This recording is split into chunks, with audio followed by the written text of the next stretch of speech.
My name is Deepak Mahtani and I come from a Sindhi background.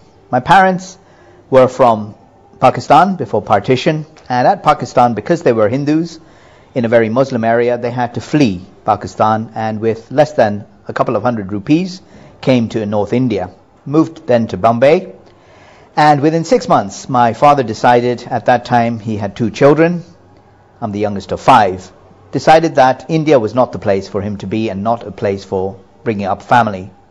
Because he was a businessman, he decided to try his luck elsewhere. So he went to the ports, and because there weren't very many passenger ships then, he got on a cargo ship and told the captain, "Where are you going?" He said, "Indonesia." He said, "How far is that?" He said, 6,000 miles away. "Excellent. Count 4 baggages tomorrow morning at 6 o'clock. Thus started a journey, and he went to Indonesia, then Singapore, then Hong Kong, and in each of these places he set up a business. I was born in Hong Kong, as were the other 2 of my siblings. And when I was 4 years old, we moved to Japan. I grew up in Japan, and in Japan, like with many other things, my father set up a business and drilled into all of us that money and success is all that you need to be happy in life. Our mother passed away when I was 12 from kidney disease, and that was quite a difficult situation. Anyways, we all did the best we could, got our education, some of us got married. I remained single as I was the youngest. I then went to Europe after I had my education and my degrees from Japan and Switzerland to set up a business in Geneva, Switzerland.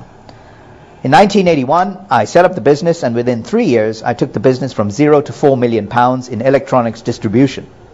That was very successful. I was traveling in 5-star hotels, first-class air travel. Life was very good indeed. But I had no time for God. I was working 24/7, and I pushed people out of my way just to achieve the success I wanted. And then a tragedy occurred in my life. My sister, who was visiting me for 2 weeks in Geneva, was killed instantly in an automobile crash. That was very, very traumatic for me and turned my life upside down. For 6 months I went through a major depression and started to smoke and drink quite heavily. I lost interest in the business and became even suicidal.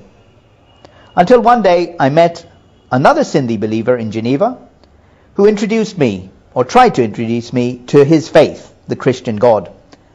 Initially I was very reluctant and said, "I'm not interested. I will find my God in my Eastern religions." But gradually he took me through a process and told me, "Don't reject the Christian God because of Christians or the church, but focus on the man, Jesus, and what he says, his words. And based on that, make your decision." Now I had a Bible, and in it were some red letter words in the Gospels, and I read those and gradually started to believe in this God. I made some prayers, childlike prayers, asking God to give me one good night's sleep. And after I had prayed to all the other gods, including Buddha and Allah, nobody answered that prayer until Jesus Christ. Today, I must admit, after 20 years as being a follower of Jesus Christ, He has answered every one of my prayers. I am, I would say today, more successful than I ever was before. Not because of money, but because of the people I have met through my faith, all around the world as I travel, and even here now in Bangalore, where I'm meeting with top executives. I'm currently a management consultant based in the UK, and God is opening new doors where I'm meeting politicians, business leaders, and I'm able to share my faith with them in a very dramatic way. I'm so grateful to God for what He has done in my life to give me eternal life, not just for the future, but even for now.